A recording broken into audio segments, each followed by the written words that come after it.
Here we go. Okay, guys. Well, hello everyone in the chat, all of our friends, and we have Aranka as promised here tonight. Hello, everyone. Who will lead us in a wonderful discussion. So we have quite a bit of folks already with us, which is pretty cool. Awesome. Oh, Rocky Mountain, yeah, we got Shannon and yep. Dennis. I wonder if Hemelech is with us tonight in his white outfit. Oh my God. Dennis was like, he's in his white uniform. Eeka was in a white uniform once. I don't know what that is. Looked like he was going to jump out of an airplane or something. But I don't know. Yeah, so I have a big hello for Aranka, our friend from the West Coast. It is, what is it now, 4:30 there? Yeah, we're 3 hours behind the east side. Yep. So it's 4:30 for Eeka. It's actually the afternoon on Erra. Where's my brother is in the city. He has an apartment there because that's where he flies out of. There's an airport right there. Cool. Huh? Which city? Anhiara. Okay, and that is on your planet Erra. Yep. He is in his apartment. So the boys are all ready. The boys are. Camiel is home with the kids, obviously, and Eeka is projected here. He's here. He's on the base in California, but he's ready to telepath. He's here, and he likes this outfit that Semyasi picked out. So we'll have to can I kind of calm him down? He's wearing white, right? Yeah, it's Earth clothes. Okay. Yeah, he just usually Earth clothes. Good afternoon. Yeah, it's afternoon there. Yeah, yes. So any questions? All right. So yeah, you know what? I will read off something that my mom, Lí-eya. So we have a similar name. My name is Ma-eya, and her name is Lí-eya, and my father is Tadarafniel, and she had a message for everybody this morning, which I'll read, and it's Sa irasha el nashazae nara shuka es ea katayanazesh isan nerasho esashe tan eya es lassa eyosonu sha sae. And she said, we are soul bound to you, our children and friends, family, brothers, sisters. Through darkness, this perseveres. There are no farewells, only breaks or holds in union. Our souls hold each other, lighting the path back home. So that was from my mom, who actually my mom here saw one night. She came and visited my mother. So that was kind of my mom. Wow. Yeah, my mom was okay with it. She was like, yeah. She was a tall woman in a white clothes. I'm like, yeah, that's my mom. So your Earth mom saw your Erra mom. Yeah. Physically for a brief second. Well, astral. Not right. Physical, but a very clear astral, almost a bilocation. Yeah. It's fantastic. Well, I don't know. She was probably a little shocked. But she was calm about it, so it actually worked. That's all. Yeah. Most. Meet the parents. So my parents, what we do is we have a greenhouse, so we grow food. And Eeka's parents, they are in commerce, merchants, so they have a place in the city where they do, they have a merchant type, not a warehouse, but something like that, where they, do trade. So trade is big. And my brother flies, he used to fly the merchant, what do they call them? The cigar, but people see it as a cigar. Our cigar ships are those long, really long cigar ships, and they're flat on the ends as opposed to the Draco ones. So he used to fly those, but now he does still across the planet move commerce. He will fly off planet occasionally, but he mostly shuttles people now. So, yeah. So, Andrea, when he flies off planet, does he go to the neighboring 3-4 planets, 5 planets? Yeah. There's actually 10 planets, but 4 are inhabited. That's Tamar, right? Tamar, yeah. Tamar, and then the other one is Al-Khorat. Yeah, those are the ones, yeah. And there's some that are like we don't really do trading too much with, but these are all. I'm just curious. So the planet that's really far away, that's called Dakurat, that looks like it has rings around it, like our Saturn. Yeah, we don't trade with them. You don't? No, they're very fancy. You know, you would like them. They're very wise, like the Andromedans. They're light beings. They're light, right? So we don't trade with them. Yeah, they're light beings. So they're not physical, right? Well, I guess, I mean, yeah, in a way, you know, yeah, you know. Well, they don't eat food like yeah, no. So we don't trade with them. Yeah. So why trade? What are you going to trade? Not all 10 planets are inhabited. Right. So, yeah, we wouldn't be trading with the one that's not inhabited. So. Yeah. So some people call it, I think it's Temor or Timar. Some people call it different names. They're tall. You also said that the Kepler planets are close to your planets. Yes, well, that's where they originated from, and there's still life there on the Kepler. Is there interaction between your Ahel race and the Kepler planets? Yes. Okay, so they're friendly. Yes. Linda came from Timar. Linda. So Linda is married to Will. Okay. Not Linda Moulton Howe. Oh no! Oh God, that's Eeka's girlfriend. No, our Linda. He says no. Linda is also his girlfriend. Okay. He says, and you, Aranka, are his girlfriend as well. He's got many girlfriends. Well, he's a lovely man. He's got many girlfriends. I think he's too young for me. Oh no, I don't want to say no. He's 200 years old. Yeah, he's yours. He's almost 200. Yeah, so it's he's not too young for anyone. So how's your father doing from the planet? Oh, he's good. Yeah, I mean they're not quite retired, but you know, they took a little bit of a step back. So we grow food. So that's what we do. We have a greenhouse. So today Camiel was in there showing the 3 boys that are still. So one of the boys is staying right now with my brother Kyle. So the other 3 are at our house with Camiel, who's taking control over their teachings. And today he took them to the greenhouse. He does different things with them, like every day. Like we have a holographic on the 2nd floor. There's a holographic a projector type thing, and you can use that to watch entertainment or news or whatever you want to learn. Those kinds of. Is this typical? Do most homes have these holographic rooms or chambers? Yeah. And can they here? So can they travel anywhere on their planet then? Yeah. Well, yeah, because you got it's anti-gravity. We don't have roads, so you can scoot all over. But we have the same thing here. It's just we don't have it. You know, all of that is here. It's just you don't have it. You know. So he teaches. So they go up there and they learn different things, and then he takes them for walks around the place, and they just kind of hang out. And then he's showing them how to tend the plants in the greenhouse, how to pick the food and all that stuff. Now, do they have a 24-hour day? Do they have days like we do? Days like we do, yeah. So do they? Yeah. Is their planet on a tilt as well, or is it 90 degrees? I have to ask. He says no. It's not tilted. So they don't have seasons, is that correct? Well, it spins. And it moves around. Right. But so we do have regular seasons, yeah.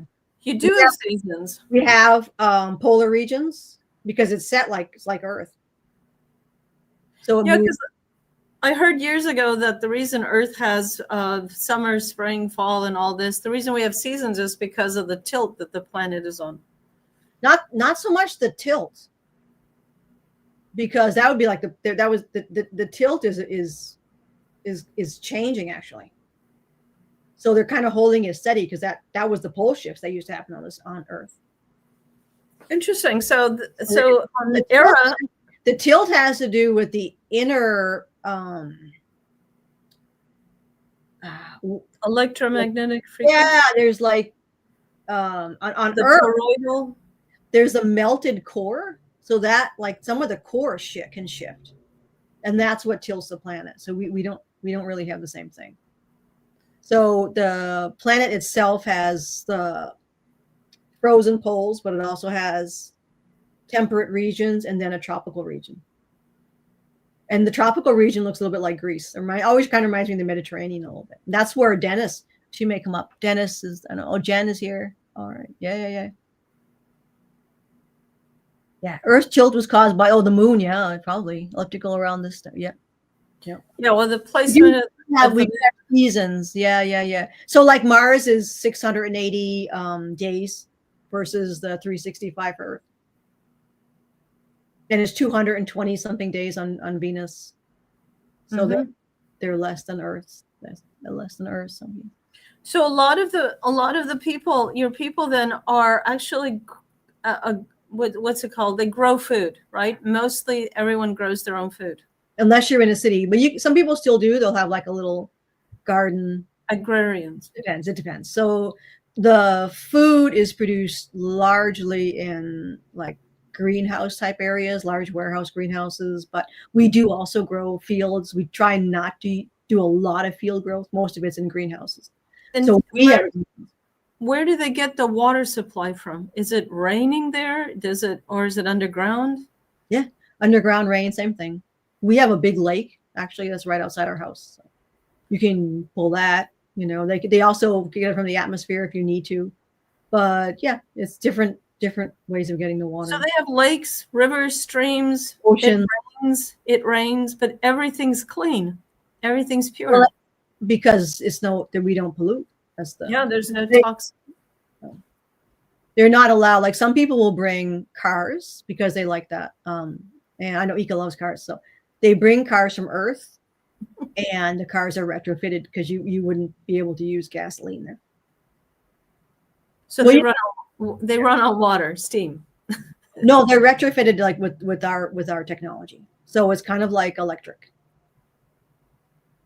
Interesting. Yeah. Okay. Only a few people do it. Nobody has cars. We don't have cars. It's just that there's some people who liked Earth cars and they brought some Earth cars back as sort of a curiosity. So. And they levitate, right? Everything's anti-gravity. Levitate them, yeah, because we don't have a road. So, I mean, they probably. It's like Woody Allen's Sleeper. A lot of people saw that. Yeah, I don't know. Yeah. So fantastic. Yeah, walking paths. But again, it's they don't have vehicles that go on the road. We never did. So it's actually there was somebody from Venus who mentioned the fact that because Venus, they said we never invented the wheel, and they were wondering if that was why they went straight to anti-gravity versus on Earth where there was the wheel. I don't know. It's just a speculation. Andrea, can I ask you about when people are, what age do they get education? Is there a school system? How do they get educated? There isn't really a school that people go to. So everything's done there are online classes that some kids would take, and it's done through the holographic. So they would join a group that way. So we are generally, because we don't forget, and this is similar on other planets like Venus, Alpha Centauri, Tau Ceti. We don't forget from past lives.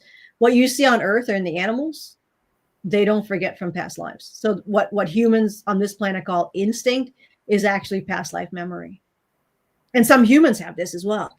That's what I'm feeling too. Yes, at 100%. So many people who are just good at math, people who are good at music, they just pick up an instrument. That's all past life. So we have in our children past life memory, and that just gets sort of guided and cultivated. So for Eeka's kids, because they're part gray, it's a different kind of experience. They're very intelligent, and so that's what Camiel is kind of playing with now to see what each kid likes and where they kind of lean. And of course our parents too, because the girls are split between our parents. So the education is kind of just about seeing. So it's a little different for these kids, because they're coming in from outside. So we're kind of just feeling them out and seeing what they like. And the oldest boy, because he's feisty and he's 13, he's already ready for work. So what kind of work is available? I mean, what is it that most of the people there do? Well, it's everything. You have people who do the arts. You have people who like to cook, so they might open up a little cafe or something. You have people who are the merchants, like we have. You have people who grow food. You have people who move the food around. You have people who work where the ships are built, right? You have people who, there is fishing actually on some of the Mediterranean areas that looks like Mediterranean areas. They fish. But you have manufacturing, not like it's here because we're very careful about that. It's more manufacturing is more like 3D printed, something like that.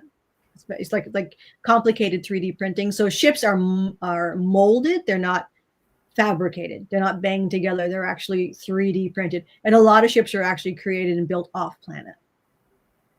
You have, let's see. What else Who builds them? Who builds those ships? It's just a mold, like a 3D printer type machine. So it's all done by machines, not another race. No, it's not built by people. It's not built by anyone. It's built by the machine. Yeah. So since your race is much more advanced than this race, not really. Well, not really. Just so you guys don't have it in your hands.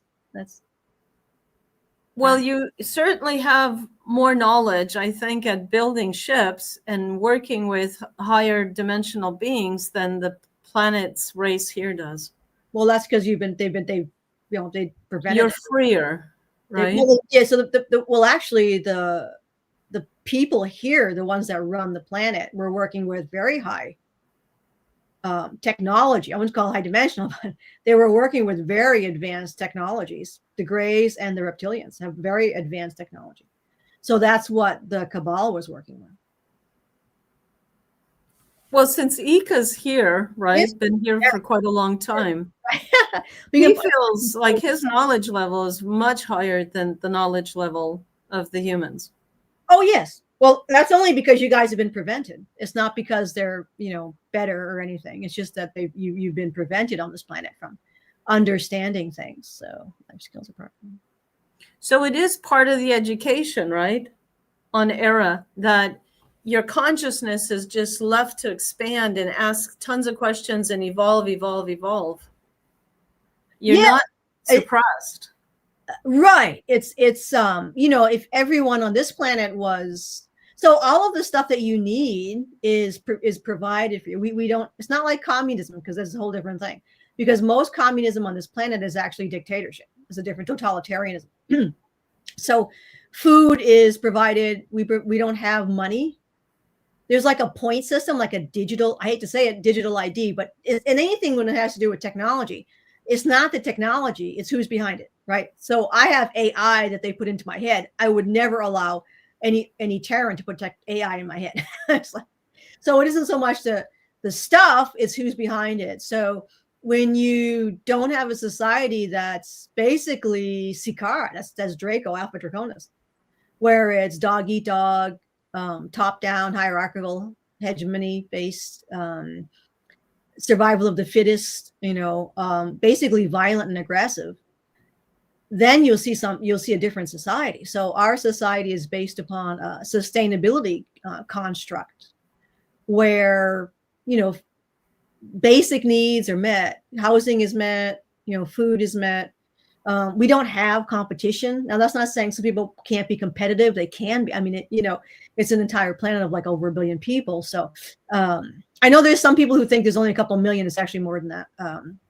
So it's over 1 billion. Yeah. And because we have people coming and going, you can come and go. But it's really just how you're raised, right? It's we don't have to struggle for survival. So that's all met.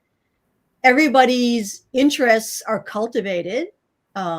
Parents generally, and again, these are generalizations, right? So parents don't own their children, right? So we don't see that like a child as something you need to like punish or whatever. Now there are some families where there is kind of like grading that goes on, where if a kid doesn't kind of want to like keep up with the family business, let's say, sometimes there's issues with that. So there's always like family drama that happens everywhere, but there's just seems to be over, and I think you see that on this planet. There's plenty of Terrans who were raised with responsibility, who were raised in a loving environment, who were kind of shown the right way, and that's what we need. That's a sustainable way to run a society. But also, you know what I'm feeling, Andrea, is on this planet, when the children are growing up and they don't want to follow in their parents', guidance to what to do for work, Yep. there tends to be an emotional, pushback on the parents. The children don't want to talk to each other and blah, blah, blah. But on your civilization, your planet, there's always a sense of respect. There's a sense of respect, but you can also have that. You can also have that, bit of a fight. That can happen. Yeah, but it just feels like it's worked out. There's always respect. Respect is extremely important. I mean, I can't speak for everyone, because there are people that leave, when things get kind of rough. You mean leave the planet? Yeah. But I mean, I don't know everybody obviously on the planet. I only know a small number of people, but it isn't like everybody's Mr. Rogers' neighborhood. There is some stuff, you don't lock your house, so there's no idea of locking anything. Because when the needs are met, what would you and there's no sense of competition. So there's no like basis for creating turmoil, which there's is no selfishness, right? Well, I mean, again, I don't know. People are people. So I'd imagine that could happen. Again, they have. Well, I'm human, right? So I'm just feeling that your society has evolved to where it's more together in harmony, and looks out for each other a lot more and the planet. Yeah. And there is competition, like you said, and greed. I think you would lose that here once you get rid of the money, number one thing. But once you start getting rid of the idea of competition, and once you start getting rid of selfishness, forcing certain groups of people or not assisting, creating and affecting a false glass ceiling kind of thing. You got to get rid of racism and all that kind of stuff. And but that's all cabal related. So once that gets removed, then you'll have and I think that's the first thing that has to be done on this planet is social work, help people, with their health issues, help people with proper food, get them clothed, get them shelter, all those. Once you get that foundation, then you can build on that. Yeah, there needs to be, like, a long time ago, I heard someone say, if you respect yourself, respect others, and respect Earth, you're going to evolve. Yeah, we're taught that. We're taught, to have great respect. That's why we're vegetarian. Largely, there are some people who eat fish. We do have replicators. Most people would not replicate meat, but you could. I do know some ahel that eat meat. And it's from a replicator. Do you have cattle and pork and chicken? We have all the animals, but we don't eat them. There's a great respect for all life. So is their population used for pets or just left to their own, entities? They enjoy life. Yeah, we respect the animal's culture. And we don't interfere with their culture. So we do have pets. We had a cat. There's dogs, and I work with some wild animals that I hang out with. So it's a respect for the animal. And do the animals live a lot longer than obviously they do here? They do, and then that'll change. We had some elders, I asked about that. Some elders, and they said it's really just the compression here. So and that's the same for humans, right? So once that gets lifted, then humans will probably return. I don't know. I'm just guessing. They'll return to their 800-year lifespan, and the animals will have longer lifespans, and you don't have the lower density issues, because a lot of the stuff on this planet was created, so it's not a natural having all the diseases and stuff you see here. Again, I always have to be careful because it's YouTube, so all that stuff was put here, so it's not natural. No, the word compression that you just said, it's exactly what it is. The planet is going through some form of a cabal matrix that compresses everything. Yeah. So it limits the lifespan, and also it's very toxic. Yeah. So I guess we can ask this. Does anybody have any questions for Camiel, Eeka, or my brother? I don't know if I can pull up different pictures. So let me see. Let me try new pictures. Let me see if I can pull up. I'm gonna delete this. It'll put up some pictures, but not others, which is disappointing. I think it only does JPEG, Well, which I found out by accident. I was just reading J Lizard. Yep. And it says at one time it was all about parents giving advice, guidance to their children. But nowadays, I think even parents aren't sure what the answer is for their kids and their future. Well, it's all that, artificial competition and crushing of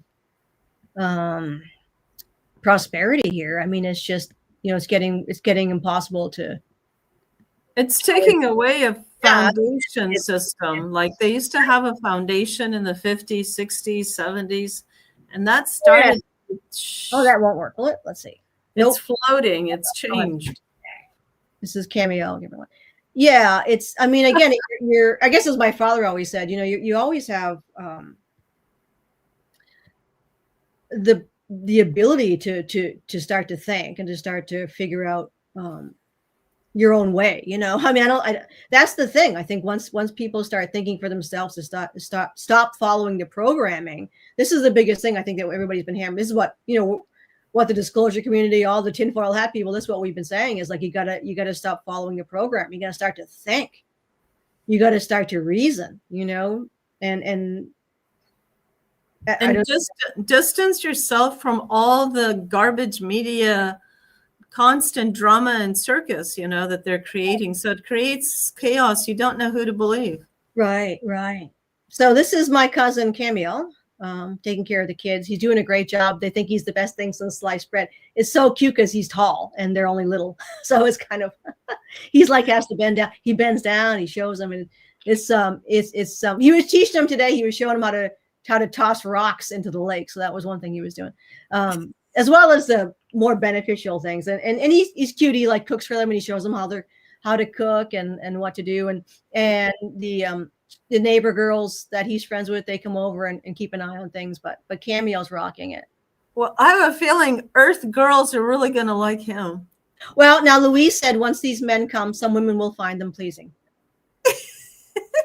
No, they're just adorable. Oh, he is the best thing. Like, oh my God, I miss him a lot. And we do spend a lot of time. Like, I'll go back there and we'll just, hang out together in this cave that I like to hang out in. And we'll just cuddle like that. And, like that's what I told people, we used to sleep together. So he would come over, and then we have a large bed. We usually sleep outside, but there's a large bed on the first floor. So yeah, all three of us would sleep together. But isn't he your brother or your cousin? He is my cousin. Yeah. Okay, but you're not sleeping together. You're like friends, right? Yeah, we all sleep in the same bed. Yeah. Right. Just yeah, like when your kids growing up. Yeah, exactly. So we're not. Yeah, that's it was interesting. I had one lady I was working with, and she was able to access her abilities again, and two young men came to her in the astral, very, very strong, almost a bilocation, and they were about maybe 20, maybe very good, cute. They were a hell, and they're all smiling and happy, and she was funny because she was just waking up. It was in the morning, and she was still in bed, and she says, "Oh my God, one of them got into bed with me," and she says, "I told him you could be my son," and the other one just sat on the chair and was like all excited, and I'm like, "That was your son," and so that's not unusual for. So she figured that out. And I said, that's why he got into bed with you, because it's your son. And I don't think that's something you would see. That's the thing. Like, it's very different. And this is stuff they learn when they come here, because we're very affectionate and we're not sexual. So it's like, it's weird to see. It's weird because on Earth, there's such a taboo about a lot of that. Like, you wouldn't see a teenage boy. It's all sexual here. Yeah. You wouldn't see a teenage boy snuggling in bed with his mother, and why not? Why not, right? And we do that, so it's very odd. I've always, ever since I was a child, I never understood that here, that sexualization of everything. It's very, very, it's actually very frightening for me, and I don't like it at all. So, just to tell your audience, when I was born in the old Yugoslavia, we just had a 1-bedroom house in the village, and everybody slept in that, and I would sleep with my mom and dad until I was 8. That's all we had. Right. And then when we moved to America, I still slept with my mom till I was like 15. Right. Why not? I mean, there was absolutely no weird thoughts through anybody's mind. I mean, it was more about we're going to sleep and we only have 1 or 2 rooms and everybody shares the rooms. Yeah, exactly. Right. I mean, and that's how we live because the houses are quite small. And yeah, I mean, people just hang out together. It's just because you're not thinking weird thoughts. You're not turned on. I mean, come on. I slept with my brother, but he's 17 years older. And when I was a teenager, I'd sleep in his bed too. Right. It was, you're just family. I mean, it's not weird. Right. Yeah. And we do even do the same thing with strangers. It's a very intense feeling of belonging, which I've never felt here. I mean, it's just amazing. I don't, this is something humans have to kind of. And you feel safe. Oh my God. It's just, that's the biggest thing for me with Eeka is just you feel protected. That's the only time I feel safe whenever, because he tries to, if he wakes up because we're 3 hours different. So he'll come into bed with me and Jesse comes into bed in the morning because he crows and I bring him in the bed in the morning. But it'll be Jesse's a chicken. You got to tell everybody he's not another guy. I bring him to bed, so he'll shut up. So he's actually he sleeps on it. He's on a chair right now. He's sleeping. But in the morning he'll come in. It's the 3 of us. It's Eeka, and we just chat. And Jesse has 1 leg, right? He has 2 legs, but one is frozen. Oh, that's right. That's right. One is not operating well. So he sits with us, and and we just have a conversation. So. And Dennis it's about intention. Yeah, it's so weird. Someone else is born in Czechoslovakia. Cool. Dennis has a small house. Someone in Chicago. It's the same. It's just, So let me ask you about art. There's a Shannon D says about, I love art. She says, I'm all about the art. Well, I studied arts and did art all my life since I was born. But how is it on your planet? Do they have like very tall mid-rise, high-rises? I mean, or are most of the buildings lower? Are they painted beautiful colors? What do they look like? No, we don't do a lot of colors in the buildings. There's some, but so where we are, there's those little round, they're not igloos. That might be the wrong thing. I've got some pictures that I put up, and I know Dennis had shared some great pictures. We do have them on the channel so people can see them.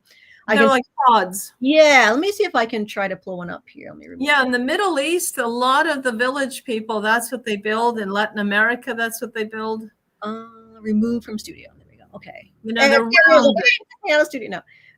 Let me see if it will. It might not load because it might. Let me see. So I do have some. Let's see. Somewhere they're on the channel though. Me putzing. Okay, they look something. This is garbage AI, but they give people an idea if it comes up. Let's see. Might not. Oh, it didn't. No, it won't load. See, it has to be JPEG. Darn it. So they're like little, well, they're different. They're very organic. Yep. And they're small. Yeah, our houses are small, but if you go into the city, then they're massive skyscraper high-rise types. Well, they have high-rises too. In the cities, yeah, only in the cities. Are they made of glass? Is there a special material? They're made out of it looks like a type of porcelain. It's a weird. So it's an earthen material. Yeah, it's an Aran material. Yeah, it's a mix, and it's. But it's all organic. It's all natural. Yeah, it's all natural. What is? How can I describe it? It would be like. Well, like here we have terracotta. We have ceramic. Yes. So it's something like a ceramic. It's something like that. Very strong, and it's excellent. Yeah. So they'll do that. They use them a lot. Yeah. The buildings in the city, and a lot of people have been to the city. They're these like skyscraper types. And are they painted? Are they colorful? Well, most of them are white or like white, metallic, silvery metallic. And are there a lot of trees, forests? In this city, you do have, there's actually places in China that's similar. There's like waterways, there's bridges, gardens, like what they call them, like not a like Piccadilly place, like a little, plazas that they have. You can walk in there. So the city is contained because we don't want to use up a lot of like nature. So there's a big fountain before you walk into our city, and it's not one of the bigger ones, but there's places outside and areas inside for people to park, and then of course on top of buildings where you can park your craft. I know that sounds so strange, but that's what they use. No, it's like the Jetsons. It's so strange. Like when you the cartoon, the Jetsons. It's like you park your craft on top of the building. Yeah, and then outside is the more larger tarmacs where you can park the larger craft, the ones that are be used for shuttling people around. So there's that, and there's a lot of there's just a lot of walking, and there's entertainment in the cities. I mean, the city is completely different from where I am. There's nothing where I am, but in the city, is there a lot of music? Oh yeah, music, theater, libraries, places of like scholarly places you can go to.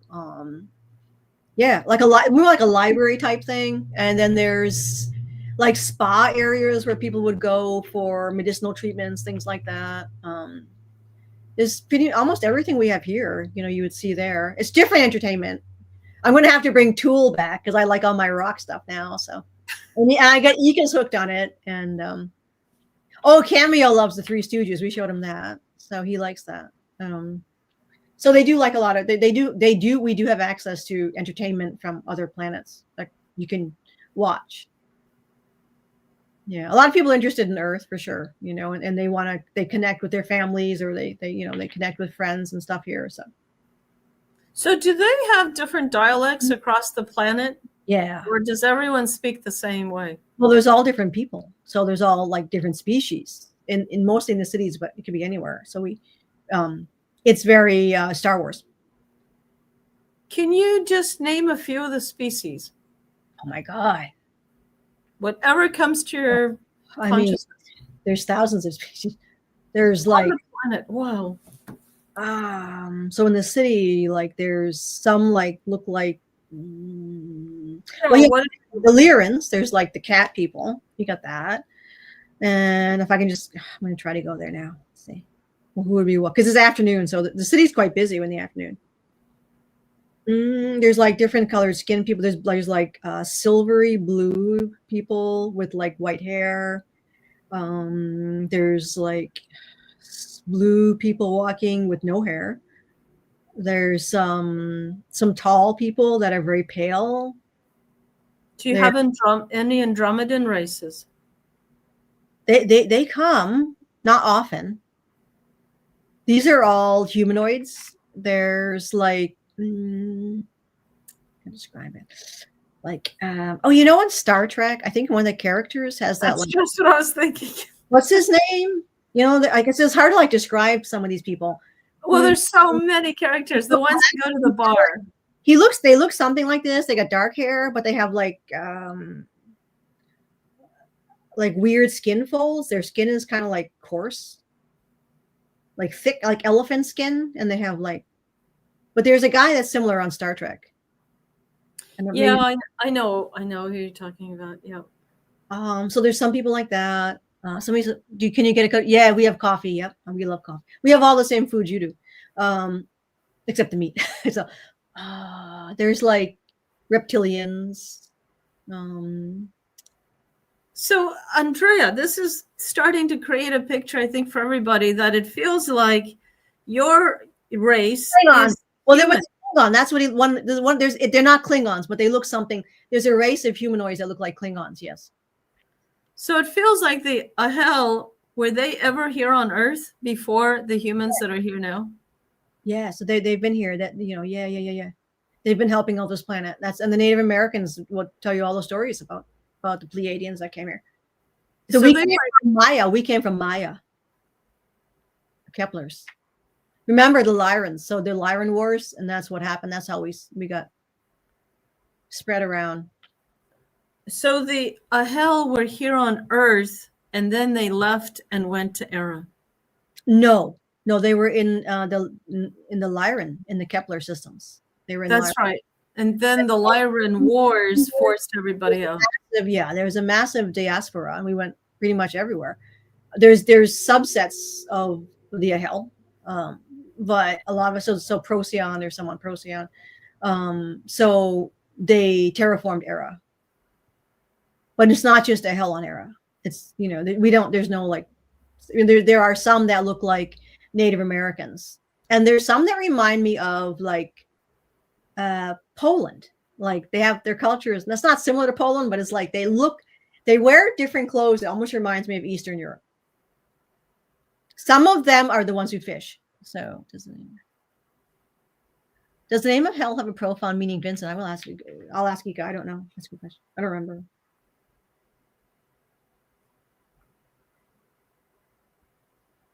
Yeah, okay.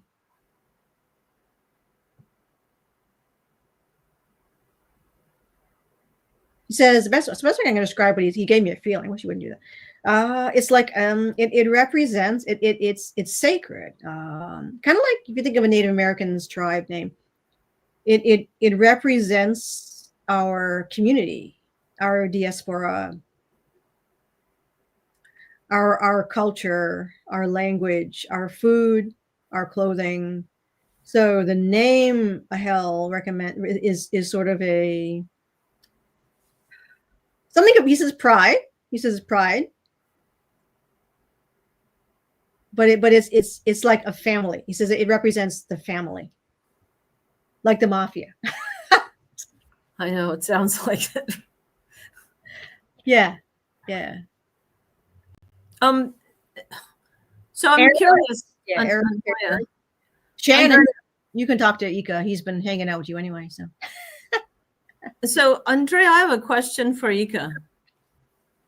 Because he's going to be able to answer this differently than we do. Somebody asked the question of, can you tell us a little bit more about the Cabal? What specifics can you give us? He says, what do you mean? Well, what do you mean by specifics? He says. It just says, so Jay Lizard puts, can we get more specific as to what the Cabal is?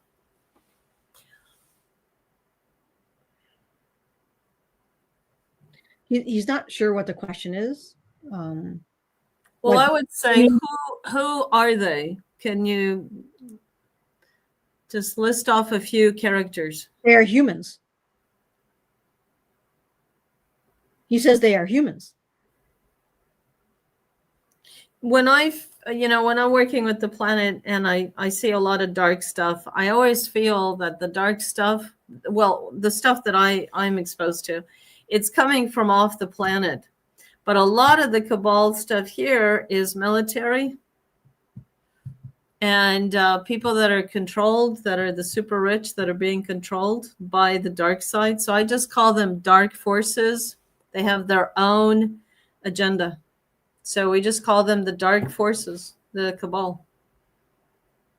But to get specific, I can't get specific. He's saying it is a culture, he says. It is, and I always say this, it is interstellar. He says he says he's not sure this is the question, but he says that Cabal is a culture. It is a way of existing. He says it is a philosophy. He says it is. It's on the whole planet.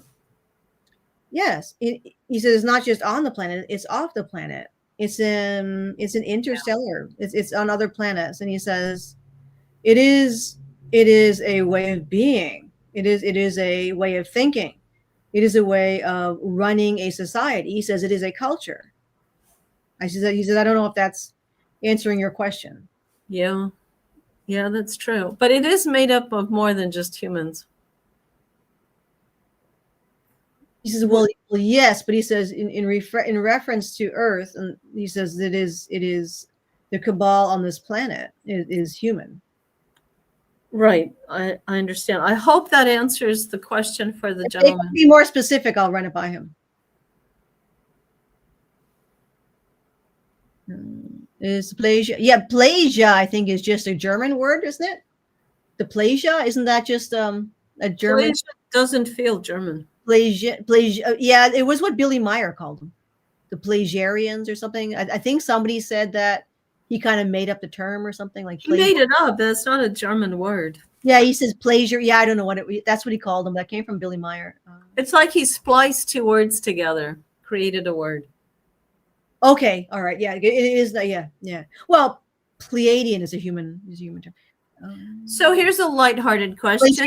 Edward said Pleiadians. Yeah, yeah, yeah. It says, "Are your cats and dogs like ours?" Yeah. I'll ask you. Not as many varieties, he said. Fluffy. Yes, some of them are cute and fluffy. I actually have a picture of a dog from Venus. Oh, what does it look like? Dog. A dog. A dog. No, I mean it's his four legs. It's like fluffy. It's a big dog, and kind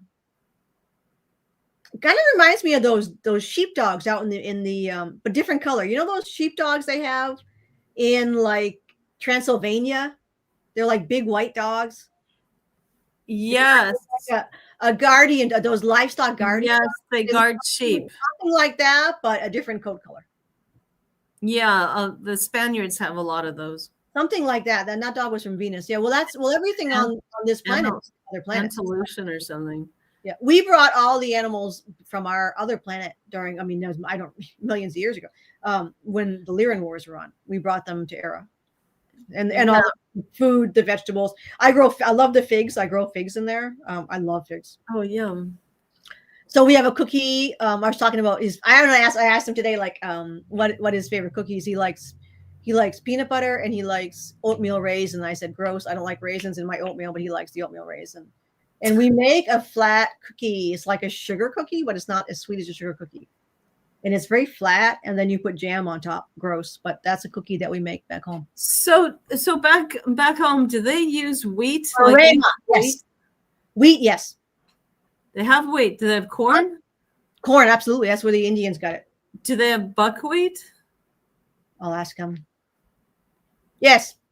Because buckwheat's not wheat, but in English it's called buckwheat. We have barley, we have oats, he says. What else we have? So you have quinoa, rice. The wheat is really big. You would be surprised to see how size of the. Oh my gosh. Holy cow. So it's like 1.5 inches long. They can be, yeah. Does everything grow bigger there because you don't have toxins? And you have a lot more oxygen? I'll ask him. It isn't so much that it's growing bigger, he says. It has to do with the soil, the minerals in the soil, the nutrition in the soil. He says that is, of course, obviously very important because the mineral content, the nutrition that goes into the plants is that then you take into yourself, which is the whole point. Part of the whole point of eating anyway is to bring in nutrition. So we're very aware of nutrition. And there are scientists who work with soil composition and the growing of the plants in the greenhouse facilities. So he says, as opposed to Earth, where it's more about large volume that doesn't have a lot of nutrition in it, he says we are very careful in the actual cultivation of the different vegetation, so that and the fruits and the nuts. He says so that it has the correct amount of nutritional content, proteins, amino acids, he says, that are in the different food stuff. So when we grow them hydroponically in the warehouses, he says that's what the different scientists would work on, is the composition of the nutrient base that the plants are actually taking up. So they do actually grow faster because of this system. They don't grow faster. He says it's all somewhat relative outside in a field system. We do grow some crops that way, particularly crops that are like trees, although we do grow those inside as well. He says it is the depletion of all of the nutritional base foundation in your soils here that are creating the problem, and that's been going on for a very long time. I send her on YouTube. I just told her on YouTube to be careful. So that's on purpose. So yeah, I guess that's the difference. I don't know if that was okay. Yeah, but also oxygen is extremely important. Pure oxygen. Well, yeah, plants feed off of carbon dioxide and they release oxygen.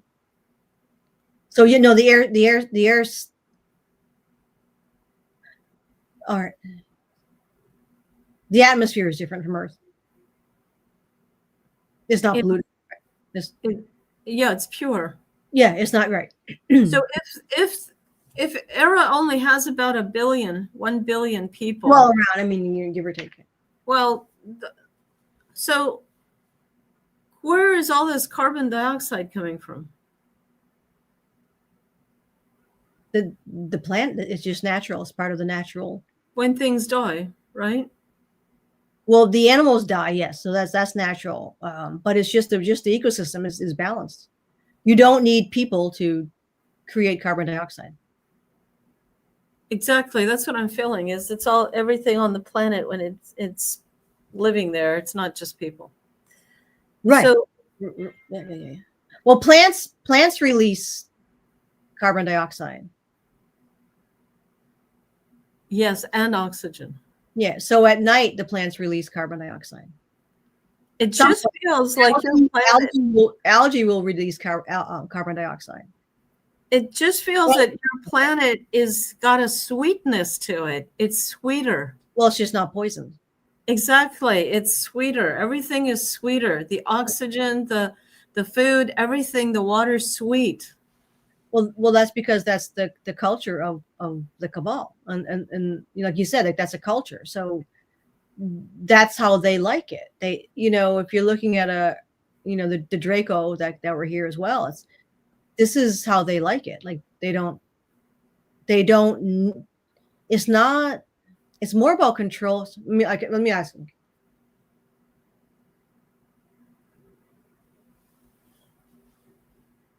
He says their socio-political systems, what you see here on Earth, isn't based on fomenting a tranquility or sustainability in the way that you're talking about, the way you think of it. He says everything that their structure is based upon in their culture is based upon control systems. And he's showing me like ladders, extremely regimented hierarchical control systems. So for them, maintaining an environment is of no interest. So Andrea, here's a question. Starseed Bunker, is there anything they perceive as magic? What are they in awe of? Oh, in awe. He says everything.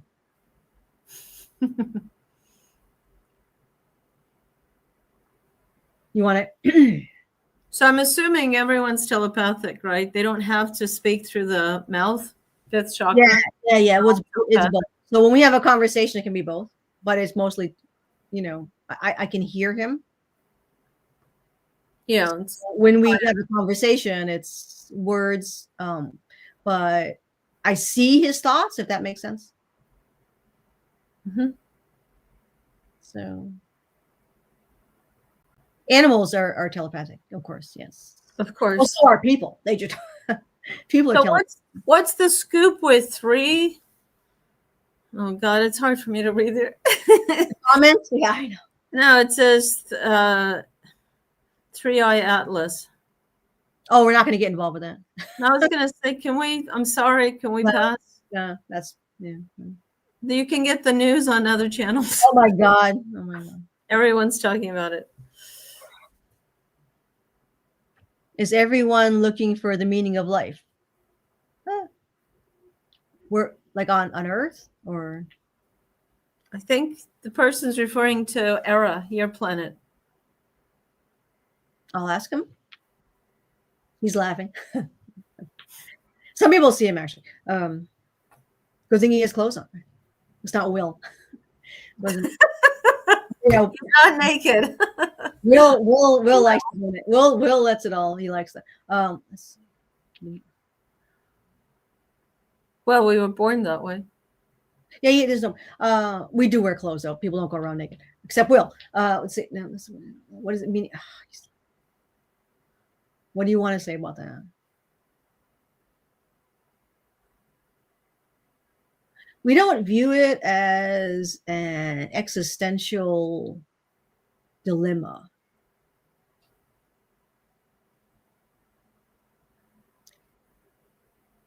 The meaning of life is expressed in the living of it. So we experience the gift of physicality and all of its aspects with a feel. I'm going to say feeling, right? With a feeling of reverence. So everything is an experience of joy. Even those things that are not so nice can be experienced with reverence. So we still experience all of the tribulations of life. He says, what you call your roller coaster. But for most of us, there's not an environment of turmoil or affected distress. So we don't have to deal with a lot of these affectations that are pressed upon the population here. Nevertheless, you can still experience existence and the pleasure of these experiences, the pleasure of physicality, by changing the way you experience the day to day. And he wants to, he understands the trials here. As everyone, I'm just going to stop. So everybody knows he has PTSD, right? So he's not strange to that. What I said, what did you want to? He said you need to cultivate a different sense of power, he says, and responsibility is part of that. When you begin to seize control and take responsibility for your day-to-day life, that's power. He says, and when you begin to do that, you begin to experience things in a different and more deeper way. Right, you got anything else? All right, I guess that's pretty much where he says. You know, there are extraterrestrials living here. They've been living here for millennia on Earth, and you can go to a store or anywhere, and the cashier could be extraterrestrial. You know, the person serving you a coffee could be born on Venus. So, I've seen one. Yeah. I mean, I think partially what he's trying to say is not, you have to avoid the status aspect. And I think that can be an issue for a lot of people when it comes to like meaning of life, where it's like, it might be more ego based as opposed to experience based. I think that's kind of what he's trying to say, I think. Well, I'll quickly jump in and say something. So imagine that you're on a planet here, and if you don't feel like you belong here, you're constantly trying to figure out what's the meaning of life here. You know, why are you here? What's your purpose? What's the meaning? But once you start to truly connect to your higher self, you start waking up to these abilities, this knowledge that you have from past lives on a soul level. And all of a sudden, your entire mission, your purpose, everything starts to shift in a very enlightening way, where you get your confidence and you feel incredible. Like nobody can put you down because you don't care what other people say. You're only here for your soul. And so your meaning, your reason for being here is you have a higher reason for being here. Yeah.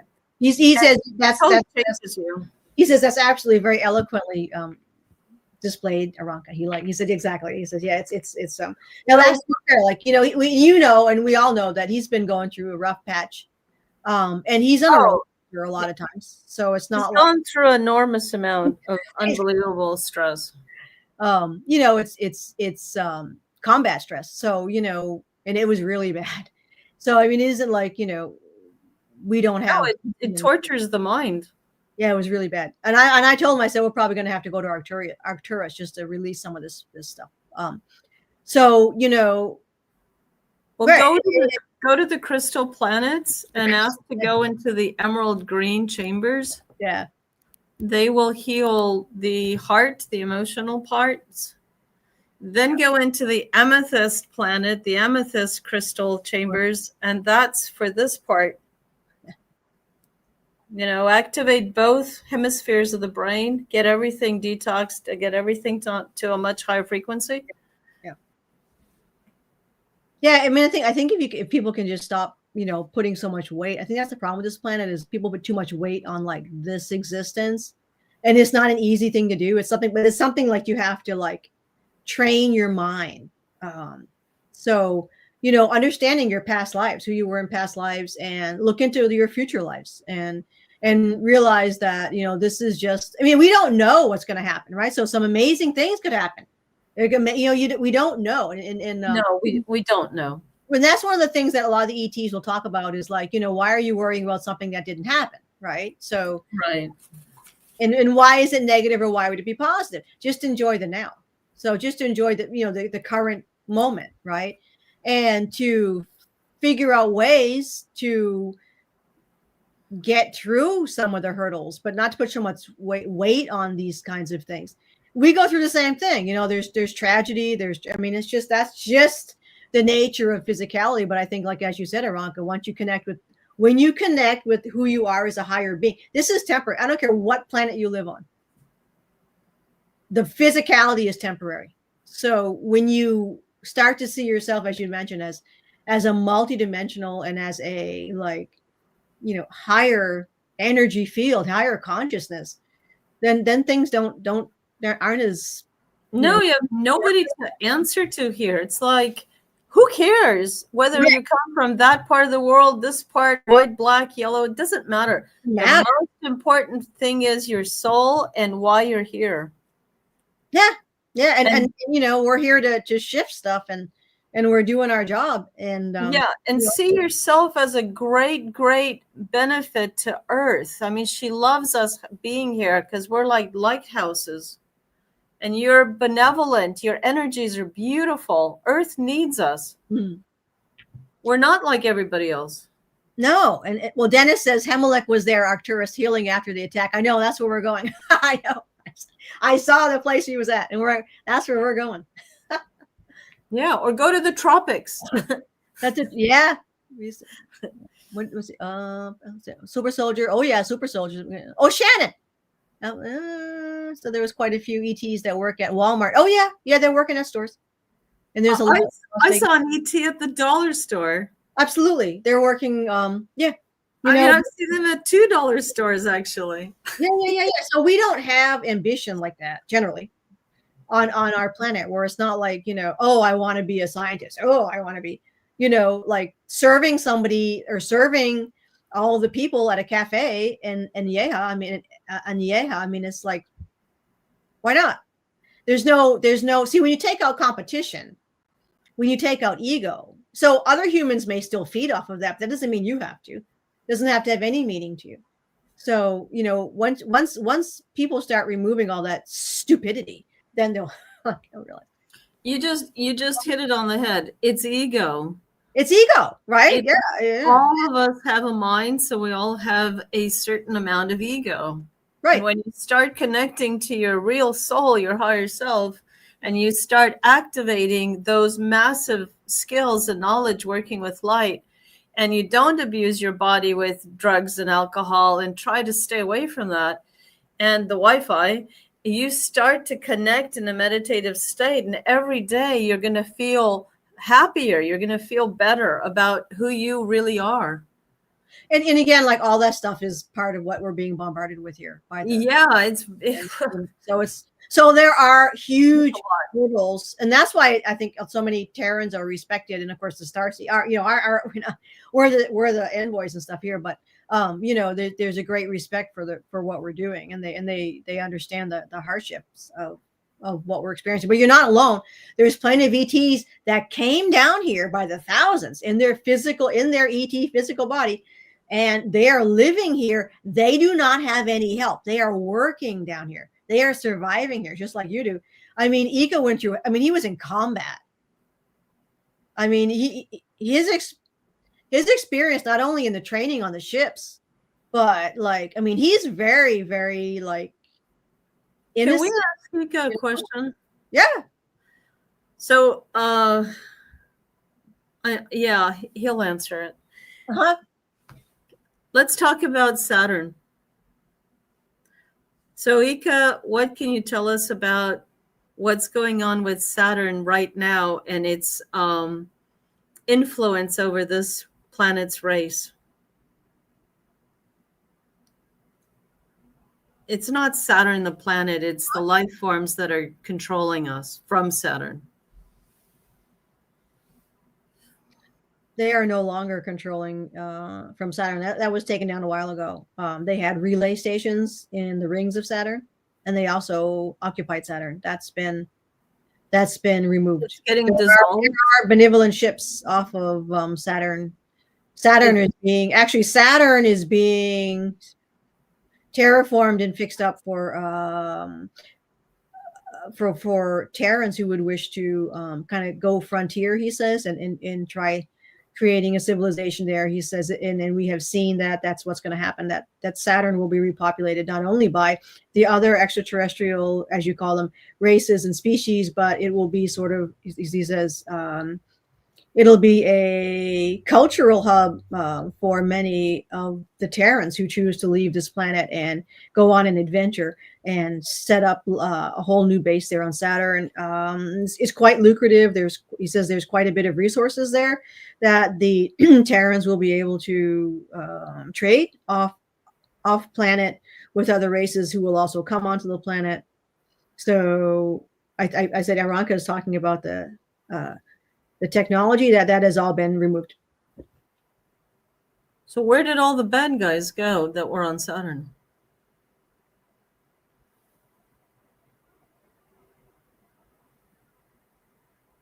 Where did they go? Many were killed and others were allowed to flee. Others are being tried. And does this take a long time? Does the trials take a long time? No. Does the cleansing of Saturn now, is it going to take quite a few years? He doesn't know. No. He says what you call looking glass technology. He says we don't have time spans. Yeah. He says it is very natural in how it's going to progress. He says it's going to be, I guess he says, what you would call quick. He says it's going to be fairly quick. He says so we see it in stages. So he worked time travel, by the way. He did time travel with the military. So he says we see this in stages, and he says the years on Saturn aren't the same as Earth. No, they're much longer. Yeah, he said, but the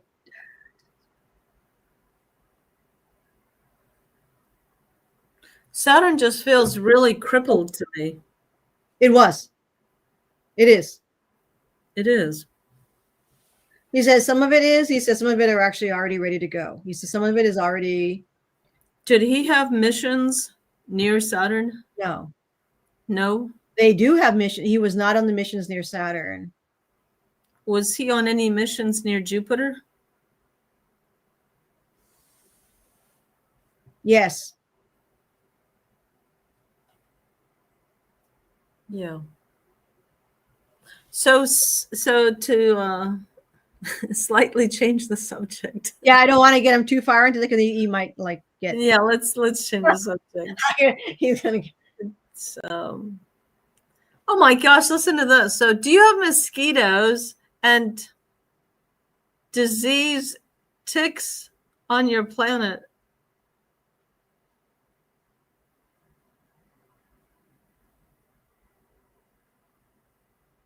Yeah, there's a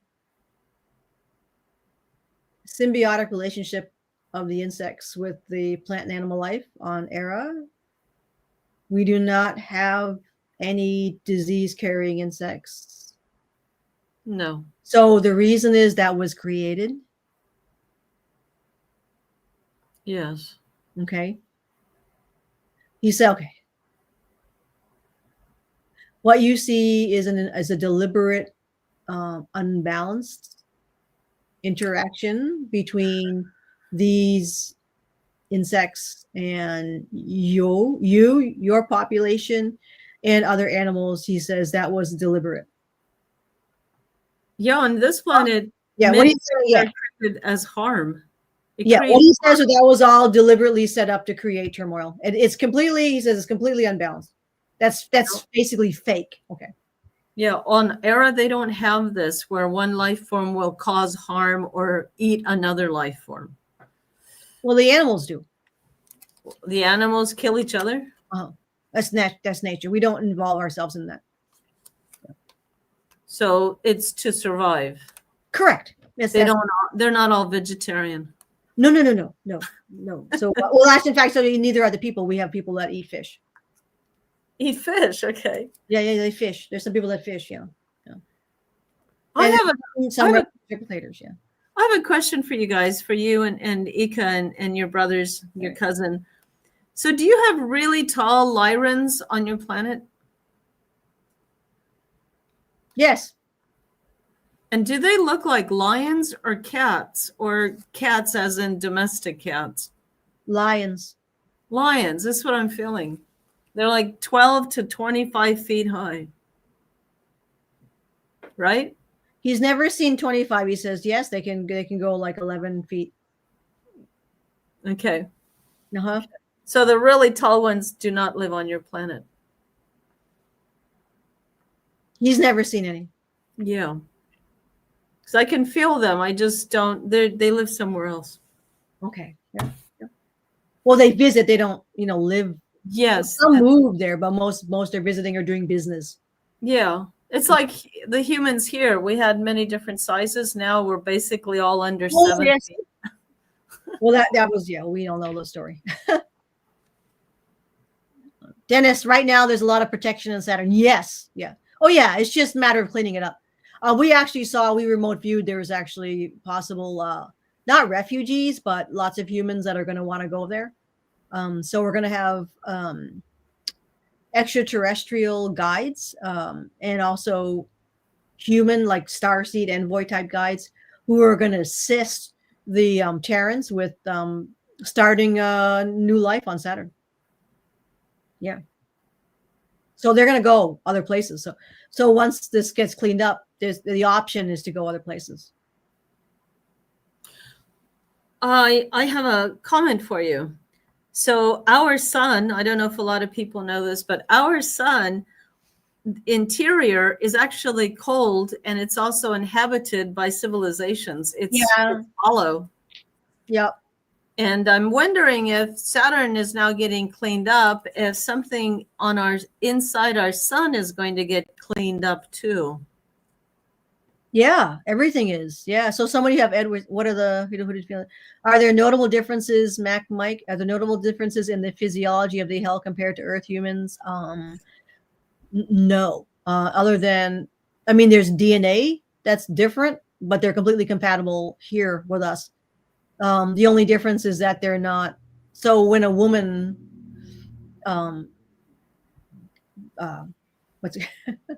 conceives and has a child. So we have a whole thing. I'm hoping the whole sexuality conception thing, that's like very special. It's negotropic. We put a lot of effort into that.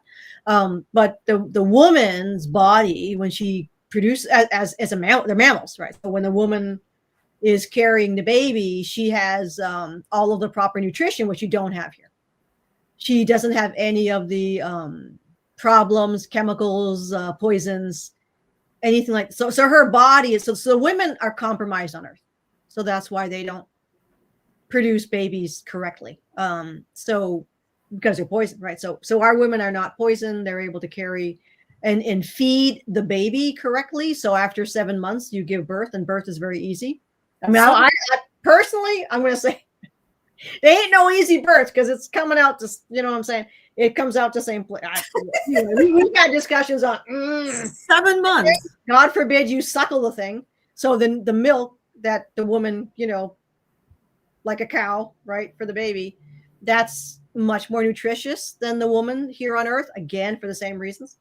The babies grow very quickly. We also feed them a type of smoothie once they're a little bit older, where everything you need is in this. It's a fruit. It's something like an avocado, but it tastes like a melon. And we eat that too. Everything you need for a person is in this. And so we feed the baby that, and they grow very quickly. They come out smaller, but they grow fast. So all you're seeing, and they go, wow, they're so amazing and big and tall. And that's just because we're not poisoned. You're loved. You're deeply loved. That's tremendous amount of love. The physical body isn't under, and there's so much touching, it's very, like you said, sensual world. Very sensual. Yeah. So someone has a question, and then we can elaborate. Are there brown human beings on your planet, or brown ETs? Like brown skin? Yeah. Black skin? Yep. So Erra has every kind of skin tones. The Ahel do not come in that color. The Ahel are just white? That's a race. Right. Just right. That's just a race. But other races of humans is silver, like blue. And are they all good looking with long hair, or they're bald ones? I mean, that's just relative. I mean, I don't know, not everyone can find that. That you can't say what something is good looking or not. I mean, I think that's up to the person, but it's resonance and well, most of the pictures you put up, they're gorgeous. I guess it's just it's hard to that's just not every. I mean, that's the Ahel are blonde, all kinds of blonde, but we don't breed for that. We're not Nazis. I always tell people that, it doesn't, we don't look at that. We're not going, oh, I'm only going to breed to another Ahel. It doesn't work like that. It's you have relationship with someone you resonate with, that's like your perfect person. So that could be anything. So some offshoots of Ahel are like a pale blue, but then you have the Tal, who are all shades of Mediterranean, I guess, skin color, and darker. And then you have races that are very dark. So Andrea, do they all interact easily with each other telepathically, or does everybody suddenly get a translator so they can interpret each other's languages? Yeah, you need a translator for different languages, but you can telepath. So Camiel doesn't speak English, and my brother doesn't speak English. That makes sense. Eeka's downloaded English. That's what I mean. Do they? So on these planets where you have a lot of different races, we have automatic they translate. That's what I mean. They must have some kind of a automatic translation inside their body. Not inside the body. It's a device. It's a device. Okay. It's not an implant. No. But when you telepath with an animal, I mean, when you telepath, you don't necessarily have to have a device with you. You can sense, you can understand what the person is thinking and stuff. And then you can translate it into words sometimes. But to have a conversation on the ships, whatever, with all the different races, or if you're doing trading and stuff in the city, then you have a translator. Most people will download the languages. If you're coming to Erra, then you'll download the language. But if someone's just popping in because they're a tradesman, they'll have a translator and just go about their business that way. And it's just a small device. It's a device, yes. It's a hand device, yeah, and it'll translate. So I have a quick comment for one of your listeners, guests here. He says Nikola Tesla was from Yugoslavia. Yes, that's exactly right. I was born about 230 miles from where Tesla was born. That's crazy. So, a long time ago, when Tesla was born in I think it was 1864, 1860s, that part of Yugoslavia was Croatia, Serbia border. But also his background also has a connection to Austrian, his father or his grandfather, because Austria is so close to that part where Tesla was born. Wow. So and then after Tesla died, Yugoslavia was fighting for, where was he born, Croatia or Serbia? I mean, it's just silly, but the point is, yes, Tesla was from the old Yugoslavia. Yeah, he was rock, man. That guy was. He nailed it. He got all this stuff right. Well, he used to say that he just goes to sleep and all the knowledge, all the, technology was worked out for him. He just had to draw it all out and build it. Yeah. Yeah. And when he got older, his only friends were the pigeons. Well, he smartened up. As he got older, he finally smartened up. Well, he didn't have hardly any money, and he worked, something like 20 hours a day. He was always working. His laboratories were burned 3 times. Yeah, well, yeah. So he was constantly having to recreate all his inventions. I heard that this is from, I say it's Dave Rossi, if you set up Tesla towers across strategically, and that's like the pyramids, when they get turned on, if you set up that'll clean them. It'll be like an entirely different. And I think they're going to do that. That's what once that happens, that'll be rock. There was a man who died in 96 or something like that, and his name was Slim Sperling. Oh yeah. And Slim invented these tensor field devices. So they're made from copper wires. Yep. So you take 3 copper wires and you coil them, it creates a tensor field. Mm-hmm. This was discovered a long time ago, I think 1920s, by another doctor. And so what Slim did is he made really complicated devices that could detox the planet. Oh yeah. And these were like some form of equilibrium. They look like orbs with a whole bunch of stuff around them. Everything was coiled copper wires. And he said that if you put one of these every 700 miles around the whole perimeter of the planet, it would activate a grid. So 700 latitude, longitude. And he said it would activate a grid. And I'm getting a ton of energy as I'm talking about this. 100%. Yep. And he said it would detox the planet super fast. Yep. Once we get rid of all of the institutions, the chemical industry, the fossil fuel, and that's what's still holding. Once that collapses, once everything collapses, then it'll be opening the door to cleaning. That's why the planet looks like it's them.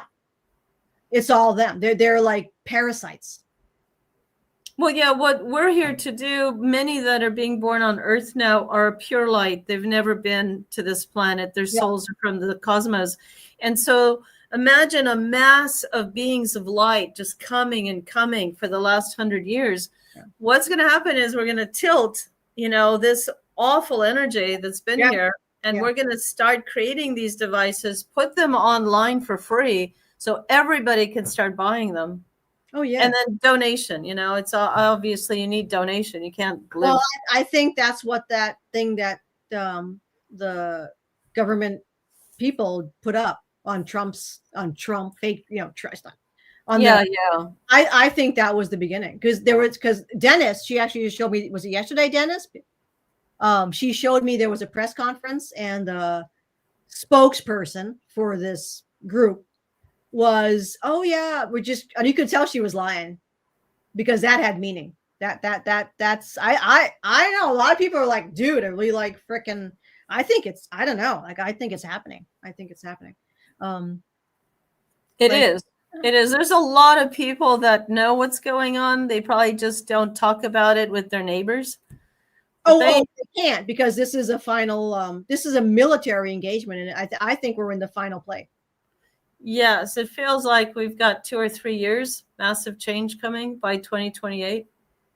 That's what a lot of people are saying. It's. I think they sped it up. That's my suspicion. But this is the end of a 9-year cycle. So we'll be starting another one, 1 year next year. So maybe a lot of changes will appear next year. I think they're going to start like that. They've already started, I think. They have. They actually have around July of this year. They started. Yeah. Yeah. We'll. I mean, it's the fact that the cabal. I don't know what they're doing. I mean, it's just.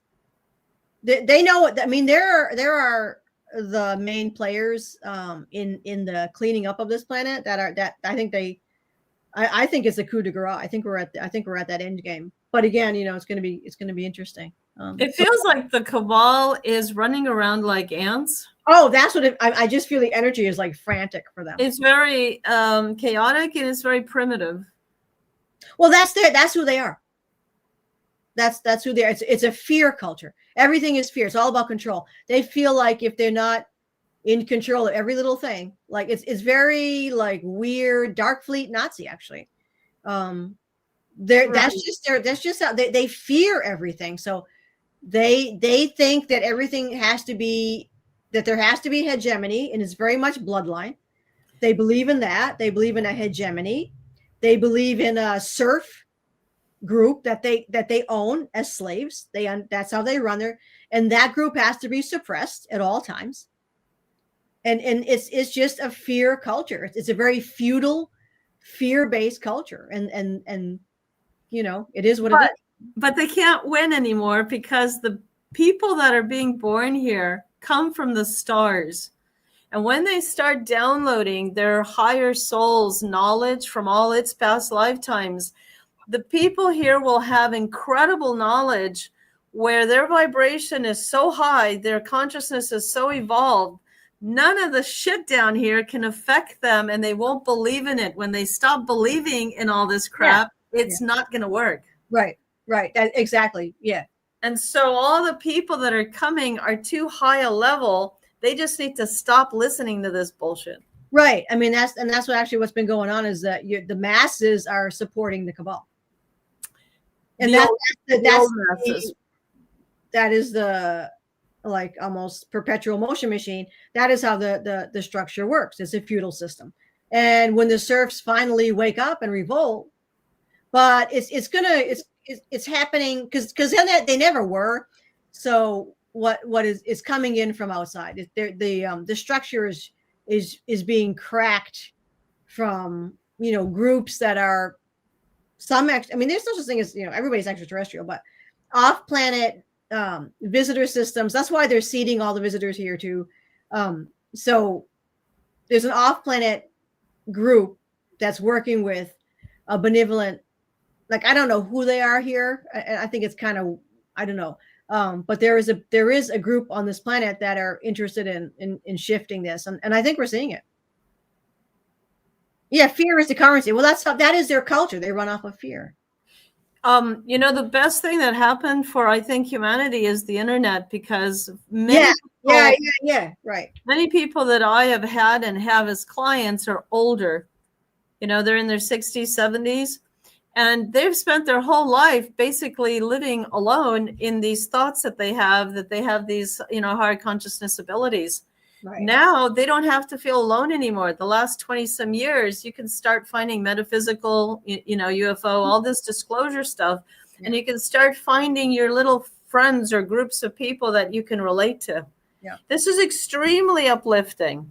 Very much. Yeah. Extremely uplifting. Especially recently, there's been some, certainly people have been lighting more fires to get some of this stuff. Yeah. And so a lot of the younger people, they're already on a high level of knowledge, but they don't understand all this yet. They don't have the wisdom, or they haven't been on Earth long enough to figure all this out. Right. Exactly. And so they're a little bit more, naive or gullible, or they just need to be more careful. Yeah. Like observe. That's what Eeka was saying, is responsible. You got to be responsible for yourself. You got to be responsible. Observe. Right, exactly. And how you're like giving yourself power and being very looking within and using your analytical process, as well as, not falling for what people who have drank the Kool-Aid, who are programmed, are and that might be, and it's hard because if it's your parents, you gotta find ways here. So the last grasp of the cabal is the lack, the survival aspect. That's so they're trying to press people down as far as basic survival needs, food, housing. That's their last hurrah. But I think I suspect that's partially what's pushed this faster, because if we have major collapses of civilization where people are starving and have no housing, that's going to get really messy. So I think they're pushing back at this point. That's my suspicion. So a vintage envoy, a Rocky Mountain. Yeah, yeah. Yeah, we're getting close here. We want to end with Aranka doing a meditation. So if anybody else, we're just going to wrap up any questions people have and then move into that. So if you're not too tired. Yeah, or if you're not too tired, you're the one doing it. So no, I'm not. Yeah, it's 9:00, so it'll give us some time. Does anybody have any final questions? So we can move into the a chance. We can move into the meditation. Well, thank you to everyone that has been here. We're deeply grateful to all of you to be so open and to find Andrea's channel and to hang in there, because I know that it's probably extremely challenging for many of you. Just never give up. Do not give up. Yeah, I think we're getting close to the, to something. To whatever, to something. YouTube jumping in. Something. Yeah, it definitely feels like there's some kind of change or anything. But all right, awesome. Yeah. So all right, I got my crystals. Awesome. Okay. Let me turn off your lights, everybody, except for like a small light. Turn off your electricities. Get your Wi-Fi away from you. Yeah. I can't. I got my. No, you. I can't. Unfortunately, we need you. You're the captain. I know I can't. I gotta have it right here. Oh God. Yep. Get yourself comfortable. If you need a glass of water, drink something. Not alcohol. I just said I was going. How do you know I was going to say whiskey? Not peach wine. We didn't have any peach wine, or I wouldn't be able to meditate. I wouldn't be able to do that. You love that peach wine. I've got the fan on. I don't know, everybody, if you're cold, warm, hot, make yourself comfortable. If you want to sit down, you're welcome to sit down. I always stand. When you close your eyes and you're standing, your arms are free. You can feel the cosmos, the energy everywhere in the cosmos. But when you're sitting down, you're on the floor, your hands are kind of limited. And you can't turn around. Like if your soul wants you to see the cosmos, you're going to actually physically start turning around as your soul is showing your mind the infinite cosmos. So that's why standing is so much easier and freer. Okay, so this is just to get us connected to our soul, to source, to earth crystals. It's not going to be long. It's just going to be about maybe 7-8 minutes. Okay. But please don't time me. We don't have time. Where we come from, we don't have time. All right, so close your eyes. Get yourselves comfortable. Put your phone at least 5 feet away if you can, 4 feet away from your beautiful brain, beautiful body. So close your eyes and breathe out. Breathe out. Breathe out. And visualize that you're in perfect harmony and balance. Your left and right side, your arms are in perfect harmony and balance. And then follow me and say, I ask my beautiful mind to gently step aside now. And visualize that the mind is like a huge ball of light or a cloud of light connected to this life form on this planet in 3D, 3.5. And visualize that you can gently reach out with your hand, and you can push this mind consciousness ball of light to the side of you. Left side, right side, doesn't matter. And visualize that when your mind is to the side of you, your pineal gland is getting open. So just say, I ask my beautiful mind to step aside now, and place your mind to the side of you, and then say, and I activate my massive pineal gland now to connect to my soul in the cosmos and to connect to sources of pure light, pure love energy, all knowledge on all dimensions, all levels of consciousness in all the cosmos. I ask to deeply connect with all the beings of pure love energy, pure light, all benevolent life forms that know me on a soul level. I welcome you. I welcome all benevolent life forms that are helping Earth and helping all of the different planets in this solar system. I ask to connect with all benevolent life forms now. I create a massive shield of light around my entire being, a huge Merkaba. It looks like a crystalline pyramid above ground and then flipped underground that goes out hundreds and hundreds of miles. You guys have massive Merkabas because you're massive light. So visualize that your energy systems are huge and your shields are huge. So you have huge Merkaba pyramid energies activating now above you, all around you, your property, your home, everywhere that you go, you have Merkaba energies around you. And they intersect, these two pyramids actually intersect at the ground level.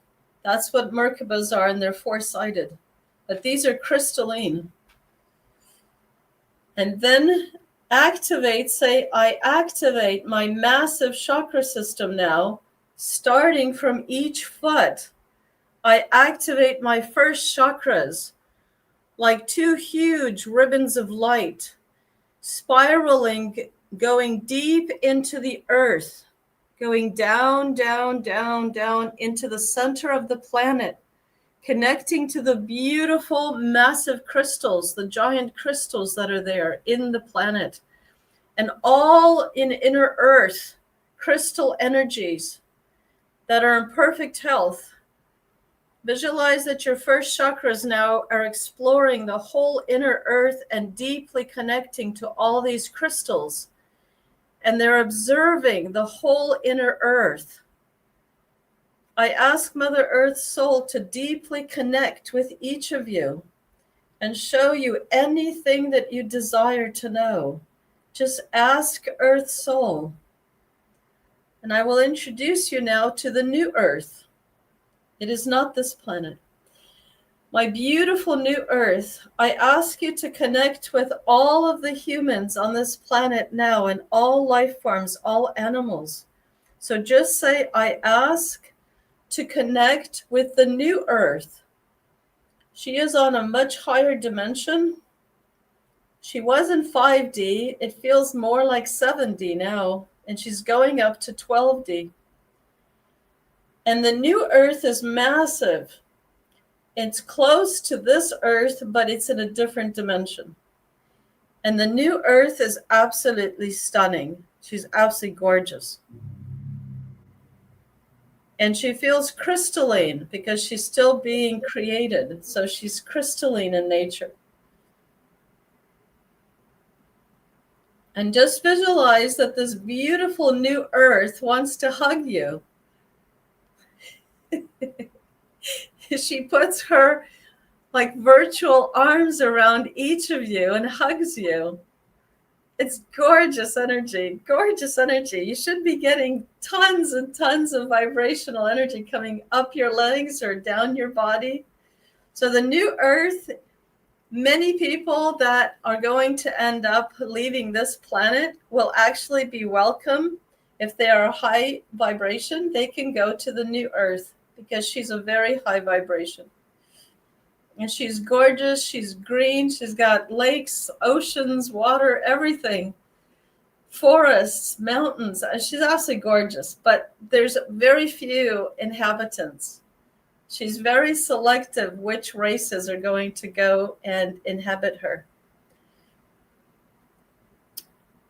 They are guests. That's how she feels, guests on her planet. Now say, I activate all my chakra system from my feet up, second chakra from my knees up, my 2 second chakras, my 2 legs, going up, third chakra, fourth chakra, your beautiful heart. Visualize your heart chakra is absolutely massive, and you're connecting to the cosmos, to infinite source light, infinite love, infinite knowledge, infinite beings of light, all the planets, the beautiful beings connected to Andrea, the planet Erra, and all of the planets that she is comfortable and accustomed to. We send you all enormous amount of love and gratitude. We welcome you. We ask you to deeply enlighten us. Thank you. Thank you to Eeka and all of the crew. Thank you for enlightening us. Thank you for all of your service and efforts. We activate our 5th chakra. It's called the throat chakra, but it's all of this upper body. And breathe out. If your voice has been closed for a long time, or you have problems speaking the truth, it's time to release all of that negative beliefs and fear, unloving energies, all unloving programs, toxic programs from the moment of birth until now and into the future. Just say, I release all toxic programs since the moment of birth till now and into the future. All unloving mind beliefs, thoughts, emotions, all negative experiences, and visualize you're releasing them from your entire physical body, your cell's memory, your cell's DNA, your cell's programs, and from all your chakra system. And you're releasing that as toxic energy. Visualize it like a huge ball of light is surrounding all that toxic energy you're releasing. And then send it up the tunnel of light back into the cosmos, sending it back to source, creator energy of pure light. And instantly see yourself coming to a much higher frequency. You're much taller. You're receiving enormous amounts of light. And love yourself. Love yourself. Just fill yourself with love. Imagine the vibration of love. It's beautiful energy, beautiful thoughts. You fill yourself with gorgeous love, gorgeous light, all knowledge. And appreciate yourself. You have done extraordinarily good for this planet since the moment of birth. Love yourself. Let go of anything that is harmful or fear or toxic, negative. Let it go, let it go, let it go. It is not who you are. Let it go. Let it go. Let it go back into the cosmos. Surrounded in light, we transmute all toxic energies into pure light, pure love energy. We send it back to source. And we instantly replace all this energy that we have released with brand new energy coming into our beautiful brain, the 7th chakra, the crown as they call it, the head area. And visualize that your 7th chakra, your 6th chakra, the pineal gland, the eyes, the ears, this whole part of the head area, all of your chakra system now, from your feet to your crown, are deeply activated to an extraordinary high level. And then say, I activate my massive higher chakra system from my crown up into the cosmos. And I activate all of my massive higher chakras, energies now to be connected to the cosmic source light, all knowledge. I ask to deeply connect with the crystal planets in the Milky Way and to their magnificent beings, the librarians. And I ask the librarians, we welcome you, thank you. We welcome you. I ask you to deeply enlighten all of us with your magnificent knowledge, the crystal's energy, their frequency, their vibration, their sound, their colors. Enlighten us and bring us together on this entire planet, all of us beings of light. Bring us together. Help us to find each other by bringing us the knowledge, and say, I activate my soul's massive cosmic knowledge from its many past lifetimes. I activate that knowledge now in this body, this consciousness, subconscious and unconscious. And I activate my massive skills working with light for good. I will always use this for good intentions, to help this planet and other life forms here. Thank you. Thank you.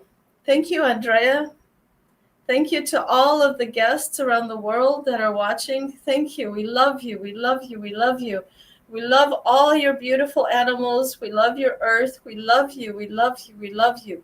We are very grateful to be here to help all. We love you. We love you. We love you. Beautiful beings of light. We love you. We love you. We love you. Visualize that you're ascending to much higher dimensions by changing your beliefs, and visualize that your pineal gland is much larger, your third eye.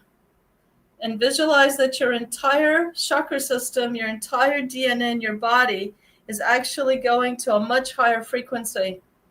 And all your cells' memory has just been changed from everything in the past that is toxic and untrue, unloving, negative programs. Now you are on a pure light program. You are deeply connected to your soul, to the new earth, to deeply enlighten you, to sources in the cosmos on many dimensions. You're deeply connected to your families of light. You're deeply connected to the crystal planets. There's 7 at least. Each planet vibrates a different color, different sound. But they are all next to each other. They're on the other side of the Milky Way from Earth. If you take the Milky Way and you make it look like a clock face, we're all the way down at 7 o'clock. The crystal planets are at 1 o'clock. They're way out there on the other side of the Milky Way. They're not in this dimension. They're on a much higher dimension. So thank you to everyone. Andrea, Eeka, what would you like to ask? Anything you want to share? Oh, he's just enjoyed that. It's And to all of Eeka's children, we send you an enormous amount of hugs and love, and keep gardening.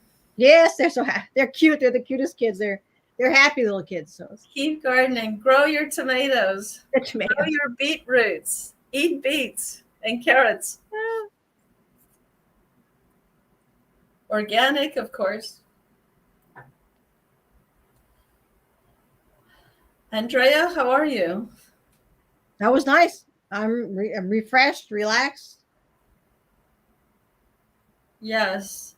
Our vision. So what I'm feeling is, put your hands on your eyes and change your vision. Change your beliefs.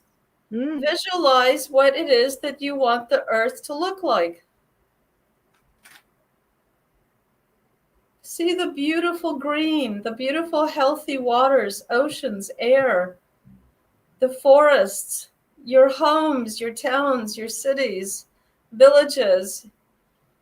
If you live on a boat, visualize where you are is getting completely detoxed, energized, and healed.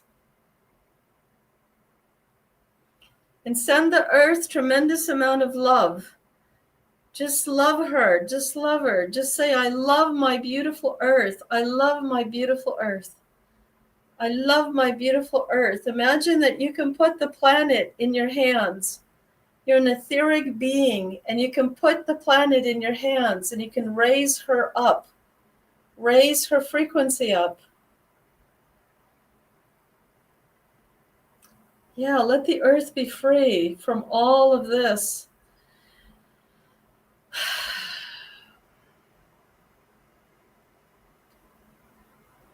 harm that has been going on for quite a long time.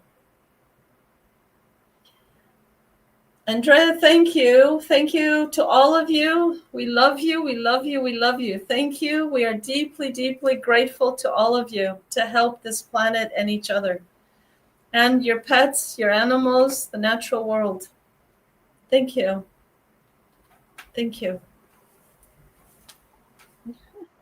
Well, people ask about, what their mission is, and that's what you came here to do. So that's here we are. Your biggest mission really is just be yourself, not some image your family wants of you, or school or work or wherever your boyfriend, partner expects of you. Be your true self, so you don't have stomach pains or problems when you're not sharing who you really are. Be yourself, listen to your heart, and keep asking your soul to show you who are you on a soul level, and activate your higher knowledge and skills. Just say, I activate my higher knowledge and skills. And free your mind from all this toxic news and circus that's going on. Yeah. Oh, and don't forget humor. Oh, yeah. Humor is extremely important. Just that's my most appealing. You got to be funny. I mean, nothing like a bit of biting sarcasm to really, I say, cheer you up personally. Yeah, I mean, a lot of people, they take themselves too seriously. Yeah. And art, music, create. Whatever you can do to express yourself creatively, it's extremely important. And if you can exercise, just walk half an hour every day in a place that's more nature, not downtown. Oh, yeah. You want to walk and connect with nature if you can daily, even for 20 minutes or half an hour. And if you can, put your bare feet on the ground so you're grounding and feeling earth energy, or lie down on her if it's safe. If you get naked, that's even better. If it just be private. And make sure it's warm. We don't want you to get cold. You must know Will. No, and I'm starting to think, gosh, who is this guy? Oh, that's Linda's husband. Okay, and he's off planet. No, he's here in California. Okay, but he's tall. He's a tall. Tall. Okay, got it. Well, does Eeka have any questions, comments to share? Anything? No, he's happy. He really. This is like just play time for him to like be around family again. It's people don't realize a lot of these these people on the ships or whatever, or the extraterrestrials, what people call it. They're away from their home. They've been away from their home for like 50, 100 years. It's like, so it's really. Wow.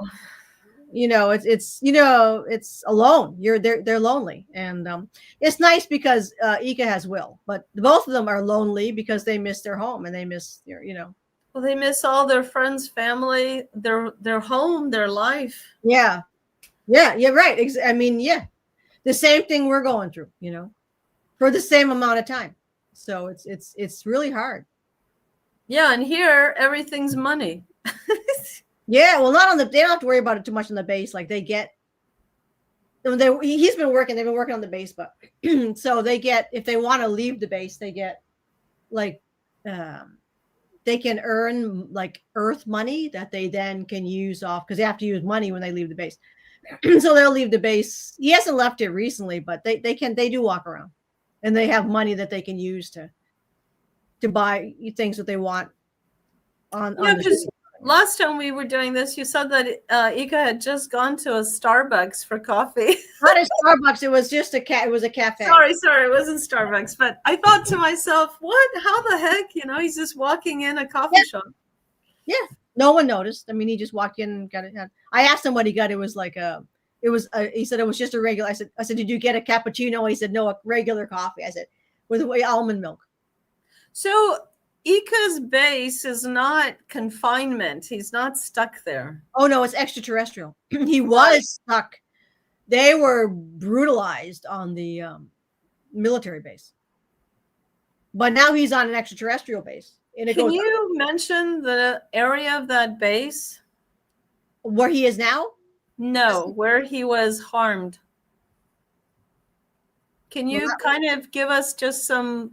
Edwards. He was at Edwards. He was stationed at Edwards. He was? Okay. Okay. So it wasn't Colorado. Okay. No. Yes, he was in Colorado too.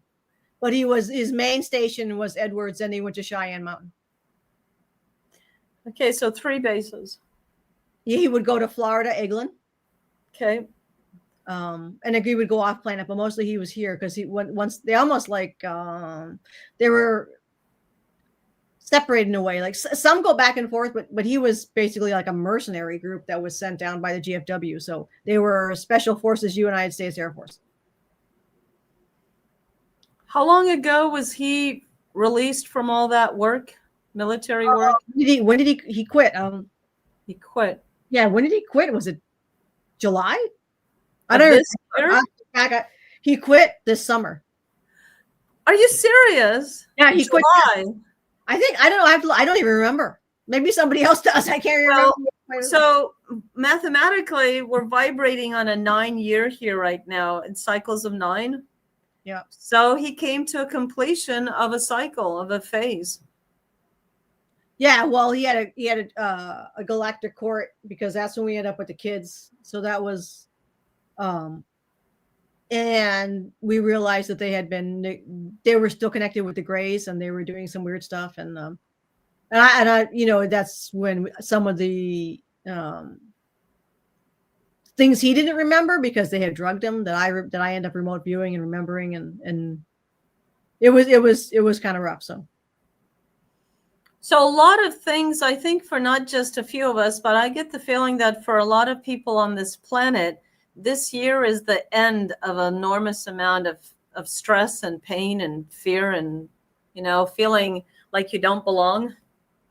I think a lot of people are moving, a lot of changes are coming, and the old way is over. It's gone. Yeah, I think there's enough of people who are just fed up. They're not going to put up with it anymore.